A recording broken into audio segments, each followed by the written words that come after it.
कहानी की शुरुआत एक लड़की से होती है जिसका नाम डेनरीज है और वो टारगेरियन परिवार की है। उसका बड़ा भाई विसेरिस उससे मिलने आता है और कहता है कि आज तुम उस आदमी से मिलोगी जिससे तुम्हारी शादी होने वाली है। विसेरिस उसकी शादी खल ड्रोगो नाम के एक ताकतवर आदमी से करवाना चाहता है। ड्रोगो उन दो थराकी कबाइले वालों का सरदार है जो तंबू में रहते हैं। विसेरिस ये शादी इसलिए करवाना चाहता है ताकि वो दो थराकी लोगों से दोस्ती कर सके। उसे उनके 40,000 लड़ने वाले आदमी चाहिए थे ताकि वो अपने देश वापस जाकर वहाँ की राजा की गद्दी छीन सके। दो थराकी लोगों के बारे में सब जानते हैं कि वो लड़ाई में बहुत खतरनाक होते हैं। डेनरीज थोड़ा आगे आती है ताकि ड्रोगो उसे देख सके। ड्रोगो रुक कर उसे घूरता है और बिना कुछ बोले अपने आदमियों के साथ वहाँ से निकल जाता है। शहर का एक बड़ा आदमी विसेरिस से कहता है कि तुम फिक्र मत करो, ड्रोगो की आंखों से मैं समझ गया हूँ कि उसे तुम्हारी बहन पसंद आ गई है और वो जल्दी ही शादी करेगा। लेकिन डेनरीज शादी नहीं करना चाहती और बहुत डरती है। वो रोते हुए अपने भाई से कहती है कि मुझे अपने घर वापस जाना है। विसेरिस उसे समझाता है कि मुझे भी अपना घर और राजा की कुर्सी वापस लेनी है, पर कुछ बुरे लोगों ने हमसे हमारा सब कुछ छीन लिया है। हमें अपना घर वापस लेने के लिए उनसे लड़ना पड़ेगा। तुम अकेली हो जो इस काम में मेरी मदद कर सकती हो और मैं अपना हक वापस लेने के लिए किसी भी हद तक जाऊंगा। डेनरीज के पास अपने भाई की बात मानने के अलावा कोई और रास्ता नहीं बचता। डेनरीज और काल ड्रोगो की शादी हो जाती। शादी का बड़ा जश्न होता है और वहाँ आए लोग डेनरीज को ढेर सारे तोहफे देते हैं। जुरा नाम का एक लड़ने वाला आदमी डेनरीज को उसके पुराने देश की किताबें देता है। वो बताता है कि पुराने दिनों में वो उसके पिता के यहाँ काम करता था। यहाँ हमें पता चलता है कि डेनरीज के पिता को पागल राजा कहा जाता था। उसके बाद डेनरीज को एक सुंदर सा डब्बा मिलता है जिसमें 3 बड़े बड़े ड्रैगन के अंडे होते हैं। कहा जाता था कि टारगेरियन परिवार के लोग पुराने जमाने में सच में ड्रैगन्स पालते थे। उसके बाद काल ड्रोगो अपनी नई पत्नी को एक सफेद घोड़ा तोहफे में देता है और फिर दोनों अपने कबीले के साथ वहाँ से चले जाते हैं। अब हम समंदर के उस पार वेस्टेरोस नाम की जगह पर आते हैं जहाँ बड़े बड़े राजा रहते हैं। यहाँ का एक हिस्सा विंटरफेल कहलाता है। यहाँ हम 3 पहरेदारों को देखते हैं जो एक बहुत ही बड़ी बर्फ की दीवार पर चौकीदारी कर रहे होते हैं। ये दीवार इतनी लंबी और ऊंची है कि ये लोगों को बाहर के खतरनाक जानवरों से बचाती है। इनमें सबसे खतरनाक व्हाइट वॉकर्स होते हैं। ये बर्फ में रहने वाले चलते फिरते मुर्दों जैसे होते हैं। वैसे तो किसी को भी इस दीवार के बाहर जाने की इजाजत नहीं है, लेकिन ये 3 पहरेदार नियम तोड़ देते हैं और चुपके से बाहर चले जाते हैं। एकटी हुई लाशें दिखती हैं। वो बुरी तरह डर जाता है और भागकर अपने साथियों को सब बताता है। वो कहता है कि जरूर ये काम उन व्हाइट वॉकर्स का है, लेकिन उसके साथी हंसते हैं और कहते हैं कि मुर्दे कभी जिंदा नहीं होते, वो सब पुरानी कहानियां हैं। उन्हें लगता है कि जंगल के जंगली लोगों ने इनको मारा होगा, पर तभी अचानक वहाँ असली व्हाइट वॉकर्स उनके सामने आ जाते हैं और 2 पहरेदारों को जान से मार देते हैं। वो सिर्फ एक पहरेदार को जिंदा छोड़ते हैं ताकि वो भाग कर जा सके और बाकी इंसानों को बता सके कि व्हाइट वॉकर्स वापस आ गए हैं। वो डरा हुआ पहरेदार भागकर पीछे विंटरफेल शहर में आ जाता है। यहाँ हमें स्टार्क परिवार से मिलवाया जाता है। स्टार्क परिवार विंटरफेल के सरदार है और उनके सबसे बड़े मुखिया का नाम नेड स्टार्क है। नेड एक दिन अपने छोटे बेटे ब्रैन को तीर कमान चलाना सिखा रहे थे, लेकिन ब्रैन से ठीक से निशाना नहीं लग रहा था। तभी ब्रैन की बहन आर्या पीछे से आती है और एकदम सही निशाना लगाकर सबको चौंका देती है। उसी वक्त नेड के सिपाही आकर बताते हैं कि उन 3 पहरेदारों ने दीवार के बाहर जाने की गलती की थी और उनमें से एक भागकर हमारे यहाँ आ गया है। नेड उस भागे हुए पहरेदार को मौत की सजा देने का फैसला करते हैं। सिपाही उसे पकड़ कर ले आते हैं। वो पहरेदार घबराते हुए नेड से कहता है कि नेड साहब, मैंने अपनी आंखों से व्हाइट वॉकर्स को देखा है, वो सच में जिंदा है। लेकिन नेड उसकी बात पर भरोसा नहीं करते। उन्हें लगता है कि व्हाइट वॉकर्स तो हजारों साल पहले ही मर चुके थे। नेड अपनी बड़ी तलवार निकालते हैं और उस पहरेदार का सिर काट देते हैं। नेड के सभी बच्चे वहीं खड़े थे और उन्होंने इस मौत को अपनी आंखों से देखा। नेड चाहते थे कि उनके बच्चे ये सीखें कि जो कोई भी गलती करता है उसे सजा जरूर मिलनी चाहिए और सभी को नियम मानने चाहिए। वहाँ से अपने घर वापस आते वक्त उन्हें रास्ते में एक मरी हुई बहुत बड़ी भेड़िया दिखती है। उस मरी हुई भेड़िया के 5 छोटे छोटे बच्चे थे। नेड अपने आदमियों से कहते हैं कि इन बच्चों को मार दो क्योंकि अपनी माँ के बिना ये भूखे मर जाएंगे। लेकिन जॉन स्नो नाम का एक लड़का आगे आता है। वो कहता है कि स्टार्क परिवार का निशान भी तो एक भेड़िया ही है, इसलिए आपके हर बच्चे को एक एक भेड़िया पालने के लिए दे देना चाहिए। नेड को जॉन की बात सही लगती है और उनके 5 बच्चों को एक एक भेड़िया का बच्चा मिल जाता है। नेड उन बच्चों से कहते हैं कि अब तुम लोग ही इन्हें पालोगे, इन्हें खाना खिलाओगे और इनका पूरा ध्यान रखोगे। जब वो लोग वहाँ से जाने लगते हैं तो उन्हें एक और छोटा भेड़िया का बच्चा मिलता है जो सबसे अलग और सफेद रंग का था। जॉन स्नो उस छठे बच्चे को रख लेता है। जॉन स्नो इसलिए वहाँ था क्योंकि वो भी नेड स्टार्क का ही बेटा है, लेकिन वो नेड की पत्नी से पैदा नहीं हुआ था। वो बिना शादी के पैदा हुआ बेटा था, इसलिए उसका नाम स्टार्क नहीं बल्कि स्नो रखा गया था ताकि सबको पता रहे कि वो नेड की पत्नी का बेटा नहीं है। नेड की पत्नी कैटलीन जॉन स्नो से बहुत चिढ़ती है और उससे नफरत करती है क्योंकि उसके पति ने किसी और औरत के साथ रिश्ता बनाया और इस लड़के को पैदा किया था। अब हम किंग्स लैंडिंग नाम के सबसे बड़े शहर में जाते हैं जहाँ सबसे बड़े राजा का महल और उनकी गद्दी है। इस वक्त राजा के सबसे खास दोस्त और उनके सबसे बड़े मददगार जिनका नाम जॉन एरिन था, उनकी बहुत अजीब तरीके से मौत हो जाती है। किसी को नहीं पता वो कैसे मरे। इसके बाद एक कौवा उड़कर विंटरफेल आता है और अपने साथ किंग्स लैंडिंग से एक चिट्ठी लाता है। कैटलीन वो चिट्ठी पढ़ती है और भागकर अपने पति नेड के पास जाती है। वो बताती है कि चिट्ठी में लिखा है कि जॉन एरिन की मौत हो गई है और अब खुद सबसे बड़े राजा तुमसे मिलने हमारे घर आ रहे हैं। उनके साथ उनकी पत्नी, रानी और बहुत सारे महल के लोग भी होंगे। नेड समझ जाते हैं और कहते हैं कि राजा इतनी दूर चलकर सिर्फ एक ही वजह से आ रहे हैं। वो चाहते हैं कि मैं उनका नया खास मददगार बन जाऊं। कैटलीन डर जाती है और नेड से कहती है कि तुम उन्हें साफ मना कर देना। इसके बाद पूरे विंटरफेल शहर में साफ सफाई होती है और राजा के स्वागत की तैयारी शुरू हो जाती है। पूरे 1 महीने के सफर के बाद राजा अपने लोगों के साथ विंटरफेल पहुंचते हैं। उनका नाम किंग रॉबर्ट है। जब वो घोड़े से उतरते हैं तो वहाँ खड़े सभी लोग इज्जत से उनके सामने झुक जाते हैं। रॉबर्ट सीधा आकर अपने सबसे पुराने दोस्त नेड को गले लगाते हैं। हमें पता चलता है कि ये दोनों पुराने जमाने में बहादुर दोस्त थे और इन्होंने एक साथ मिलकर कई बड़ी लड़ाइयाँ लड़ी थी। उन्होंने पिछले 9 साल से एक दूसरे को नहीं देखा था। रॉबर्ट नेड के सभी बच्चों से हंसकर मिलते हैं। तभी एक बड़ी सी गाड़ी से रानी सर्सी उतरती हैं और स्टार्क परिवार उनके सामने भी अपना सिर झुकाता है। कुछ देर बाद रॉबर्ट और नेड अकेले में बात करने जाते हैं। रॉबर्ट परेशान होकर बताते हैं कि उनके पिछले मददगार जॉन एरन बिल्कुल ठीक थे, पर पता नहीं अचानक उनकी मौत कैसे हो गई। हालांकि रॉबर्ट को किसी पर उन्हें मारने का शक नहीं था। फिर वही होता है जो नेड ने सोचा था। रॉबर्ट नेड से कहते हैं कि अब तुम मेरे नए खास मददगार बन जाओ। नेड सच्ची आवाज में कहते हैं कि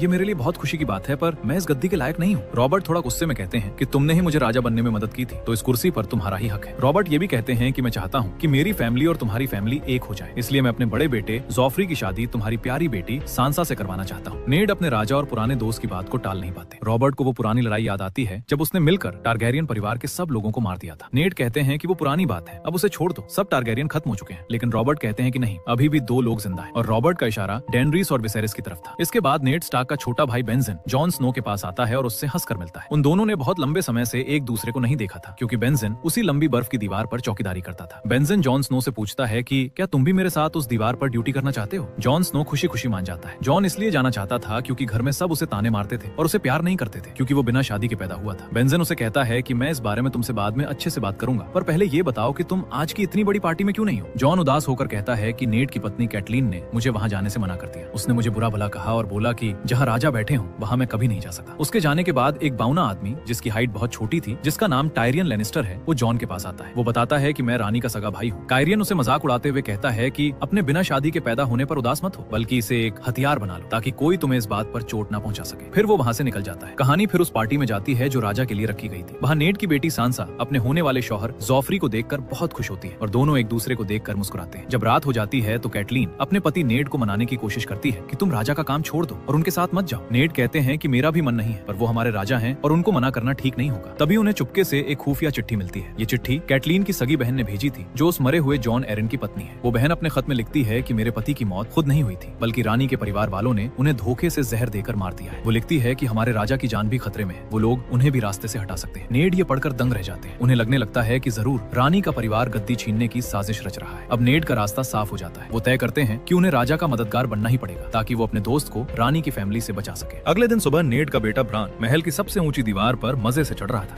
चढ़ाते चढ़ाते वो खिड़की के जरिए एक ऐसे कमरे में झांक लेता है जहाँ उसे बिल्कुल नहीं देखना चाहिए था। वो देखता है कि रानी सर्सी और उसका सगा भाई जेमी एक साथ ऐसी हालत में हैं जैसा उन्हें नहीं होना चाहिए था। वो दोनों भाई बहन एक दूसरे से प्यार कर रहे थे, जो कि एक बहुत बड़ा और गंदा राज था। जब जेमी ब्रान को खिड़की पर देखता है तो वो और रानी डर जाते हैं। किसी को भी उनके इस रिश्ते के बारे में पता नहीं चलना चाहिए था, इसलिए अपना राज छुपाने के लिए जेमी ब्रान का हाथ पकड़ता है और उसे महल की ऊंची खिड़की से नीचे पहाड़ पर धक्का दे देता है। अगले दिन रानी और उसके दोनों भाई सुबह का नाश्ता कर रहे थे। जेमी और सर्सी को पता चलता है कि उतनी ऊंचाई से गिरने के बाद भी ब्रान की जान बच गई है, लेकिन वो गहरी नींद में बेहोश है और उठ नहीं पा रहा है। वो दोनों अंदर ही अंदर बहुत डरने लगते हैं। उन्हें डर था कि अगर ब्रान को होश आ गया तो वो सबके सामने बता देगा कि उसने क्या देखा था। रानी सर्सी रोने का झूठा नाटक करते हुए कैटलीन से मिलने उसके कमरे में जाती है। कैटलीन रोते हुए अपने बेहोश बेटे ब्रान के बिस्तर के पास बैठी थी। सबको लग रहा था कि ब्रान अब शायद ही कभी आंख खोलेगा और अगर उठ भी गया तो उसके पैर कभी काम नहीं करेंगे। सर्सी बहुत मीठी बातें करती है और कैटलीन से कहती है कि मेरा पहला बच्चा भी बीमार होकर मर गया था, तब राजा रॉबर्ट ने कोई परवाह नहीं की थी और मुझे बहुत दुख हुआ था। तुम्हारा ब्रान मुझे मेरे उस मरे हुए बेटे की याद दिलाता है। दूसरी तरफ जॉन स्नो अपना सामान बांधकर उस लंबी दीवार पर ड्यूटी करने जाने के लिए तैयार हो रहा था। जाने से पहले वो अपनी प्यारी छोटी बहन आर्या से मिलने जाता है। आर्या एक झूठे खेल में लड़ने की प्रैक्टिस कर रही थी क्योंकि वो बहादुर बनना चाहती थी। जॉन उसे तोहफे में एक छोटी और सुंदर असली तलवार देता है। जॉन उसे समझाता है कि ये तलवार कोई खिलौना नहीं है, इसका ध्यान से इस्तेमाल करना। आर्या ढेर सारी खुशी के साथ जॉन को शुक्रिया बोलती है और उसे गले लगा लेती है। इसके बाद जॉन बेहोश ब्रान को अलविदा कहने जाता है और उसके कान में प्यार से कहता है कि मैं तुम्हारे ठीक होने का इंतजार करूंगा, फिर तुम भी एक दिन वहाँ आकर उस दीवार को देखना। जॉन के वहाँ आने से कैटलीन चिढ़ जाती है और वो उसे वहाँ से निकल जाने को कहती है। तभी नेड कमरे में आते हैं और कैटलीन के पास बैठ जाते हैं। कैटलीन उनसे चिल्लाकर कहती है कि मैं पिछले 17 साल को नहीं भूल सकती जब तुम लड़ाई में गए थे और वापस आते वक्त किसी और औरत का बच्चा अपने साथ उठा लाए थे, और अब इतने सालों बाद तुम मुझे और अपने बच्चों को दोबारा छोड़ के जा रहे हो। नेड प्यार से समझाते हैं कि मेरे पास और कोई रास्ता नहीं है। इसके बाद जॉन अपने सबसे बड़े भाई रॉब से भी अलविदा कहता है। फिर नेड स्टार्क और उनके बाकी सिपाही अपना सामान लेकर किंग्स लैंडिंग जाने के लिए निकल जाते हैं और दूसरी तरफ जॉन स्नो भी बर्फ की दीवार की तरफ चल पड़ता है। जाने से पहले नेड और जॉन अकेले में मिलते हैं। नेड उसे कहते हैं कि उस दीवार पर काम करना बहुत गर्व की बात है। हमारा परिवार हजारों सालों से वहाँ खड़ा है और तुम भी हमारे परिवार का हिस्सा हो। भले ही तुम्हारा नाम स्टार्क नहीं है, पर तुम्हारी रगों में दौड़ने वाला खून मेरा ही है। जॉन उनसे पूछता है कि क्या मेरी सच्ची माँ जिंदा है? क्या उसे पता है कि मैं उसका बेटा हूँ? नेड वादा करते हैं कि जब हम अगली बार मिलेंगे तब मैं तुम्हें तुम्हारी माँ का सच जरूर बताऊंगा। उसके बाद सब अपने अपने रास्ते पर निकल जाते हैं। रास्ते में सफर के दौरान राजा रॉबर्ट और नेड एक जगह आराम करने के लिए रुकते हैं। रॉबर्ट कहता है कि मुझे बड़ा अजीब लगता है कि तुम्हारे जैसे एक सच्चे आदमी ने बाहर किसी औरत से रिश्ता बनाया और उससे जॉन स्नो पैदा हुआ। सबसे अजीब बात यह है कि तुमने कभी मुझे उस बारे में कुछ नहीं बताया। नेड को ये बात बिल्कुल पसंद नहीं आती और वो जॉन स्नो की माँ के बारे में कुछ भी बात करने से मना कर देते हैं। रॉबर्ट फिर कहता है कि मैंने समुद्र के उस पार एक जासूस भेजा था, उसने मुझे खबर दी है कि डेनरीस ने उन ताकतवर दोथराकी कबीले के सरदार से शादी कर ली है, इसलिए मैं सोच रहा हूँ कि किसी गुंडे को भेजकर उस लड़की को चाकू से मरवा दूं। नेड उसकी इस बात से चौंक जाते हैं और कहते हैं कि वो तो एक छोटी सी बच्ची है, उसे मारना गलत है। रॉबर्ट डर के साथ कहता है कि ये छोटी बच्ची एक दिन बड़ी होगी और अपने बच्चों को जन्म देगी। तुम भूलो मत कि उनके परिवार ने हमारे साथ क्या किया था। उनके ही एक आदमी ने तुम्हारी प्यारी बहन को किडनैप करके उसे मार दिया था। मैं दुनिया के एक एक टारगेरियन को मार दूंगा ताकि उनका नाम निशान मिट जाए। हमें उन्हें जल्दी मारना होगा, इससे पहले कि वो सेना लेकर हम पर हमला कर दे। लेकिन नेड उन दोथराकी लोगों से नहीं डरते। वो कहते हैं कि उनके पास पानी के जहाज नहीं है, वो कभी समुद्र पार करके यहाँ नहीं आ पाएंगे और अगर वो आ भी गए तो हम उन्हें आसानी से मारकर वापस समुद्र में फेंक देंगे। लेकिन रॉबर्ट डरी हुई आवाज में कहते हैं कि मुझे अंदर से लग रहा है कि एक बहुत बड़ी जंग होने वाली है, बस ये नहीं पता कि किसके साथ और कब। एक महीना बीत जाता है। कैटलीन दिन रात अपने बेहोश बेटे ब्रैन के बिस्तर के पास उसके होश में आने का इंतजार करती है। वो उसके लिए बुरी तरह परेशान थी और उसने एक पल के लिए भी कमरा नहीं छोड़ा था। अचानक एक अनजान आदमी हाथ में चाकू लेकर कमरे में घुस आता है। वो ब्रैन को जान से मारने के लिए आया था, लेकिन कैटलीन डरती नहीं है और अपने बेटे को बचाने के लिए उससे भिड़ जाती है। वो गुंडा उसे जोर से धक्का देकर जमीन पर गिरा देता है, लेकिन तभी वहाँ ब्रैन का पाला हुआ छोटा भेड़िया दौड़ कर आता है। वो भेड़िया सीधा उस बुरे आदमी के गले पर हमला करता है और उसे वहीं जान से मार देता है। मारने के बाद भेड़िया ब्रैन के बिस्तर के पास आकर उसकी रक्षा करने लगता है। अगले दिन कैटलीन चलते चलते उस ऊंची खिड़की के पास जाती है जहाँ से ब्रैन गिरा था। वहाँ चढ़ने पर उसे एक सुनहरे रंग का लंबा बाल मिलता है जो बिल्कुल रानी सर्सी के बालों जैसा था। कैटलीन को समझ आ जाता है कि ब्रैन गलती से नहीं गिरा था, उसे किसी ने धक्का दिया था। वो अपने बड़े बेटे और महल के खास लोगों को एक जगह बुलाती है और उनसे कहती है कि किसी ने मेरे बेटे को जानबूझकर धक्का दिया था और उसी आदमी ने उस गुंडे को कल रात ब्रान को चाकू मारने के लिए भेजा। जरूर ब्रान ने उस ऊंची जगह पर कुछ ऐसा राज देख लिया होगा जो उसे नहीं देखना चाहिए था और मुझे पूरा यकीन है कि इस सब के पीछे रानी के परिवार वालों का हाथ है। एक समझदार आदमी कैटलीन से कहता है कि वो गुंडा जो चाकू लाया था वो कोई मामूली चाकू नहीं था, वो एक बहुत ही महंगे और खास लोहे का बना। जरूर किसी बहुत अमीर आदमी ने उस गुंडे को पैसे और ये चाकू देकर भेजा था